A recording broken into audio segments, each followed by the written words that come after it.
Je suis le pasteur William Roger Calamo, pasteur de l'église évangélique baptiste ici à Thiès, à Grand Sané, et coordonnateur du collectif des pasteurs des églises évangéliques ici à Thiès. C'est pour nous un réel plaisir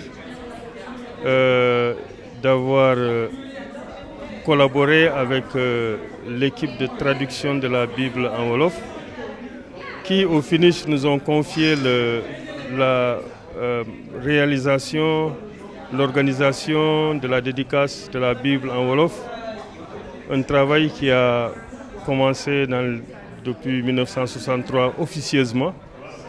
Et officiellement a commencé le travail réel qui s'est achevé maintenant en 1972. Donc vous voyez un travail qui fait pas moins de 50 ans.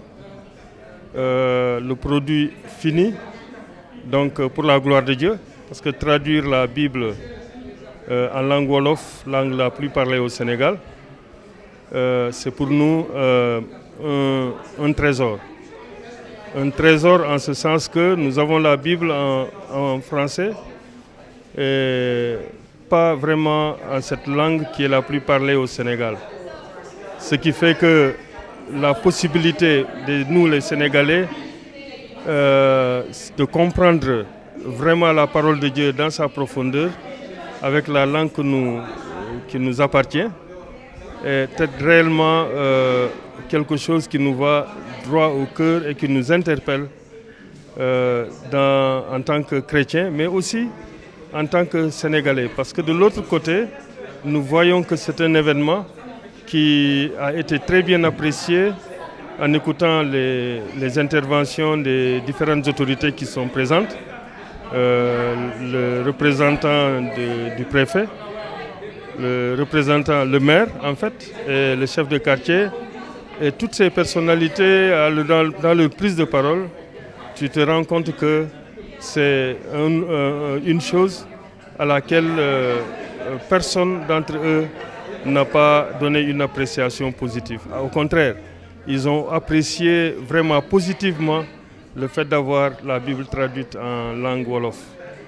Parce que ça touche aussi la volonté de l'État que de l'utilisation de nos langues locales. D'une part, et d'autre part aussi l'alphabétisation. Donc ce qui fait que le collectif des pasteurs de l'église de Thiès portait un tel projet dans les 14 régions qui a été choisi pour porter ce projet. Pour nous, c'est aussi un grand honneur. Et nous avons essayé autant que faire se peut de glorifier notre Seigneur Jésus-Christ à travers cet événement, cette dédicace, qui a commencé depuis des mois, beaucoup de mois avant. Nous avons mis de temps de prière, de jeûne, d'intercession pour que cet événement puisse se dérouler pour la gloire de Dieu. Et les ressources qui ont été utilisées, je veux parler des ressources humaines, sont tellement importantes parce que toutes les églises se sont mobilisées. Il n'y a pas de dénomination, puisqu'à Thiès, nous travaillons en unité. Le collectif ne fait pas cas des dénominations. Nous avons un objectif, c'est renforcer l'unité et être un témoin dans la communauté, dans la ville de Thiès. Et c'est ce qui se passe. Ce qui fait que nos autorités sont à côté de nous. Et même la présence de l'Église catholique que nous avons notée également.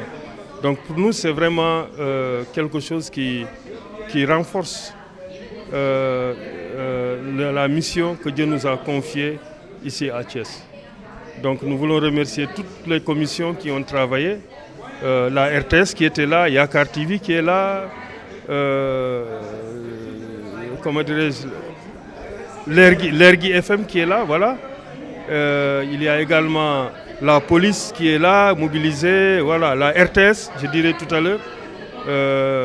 Donc voilà, tous les autres services qui étaient présents et qui nous ont été donnés par l'autorité.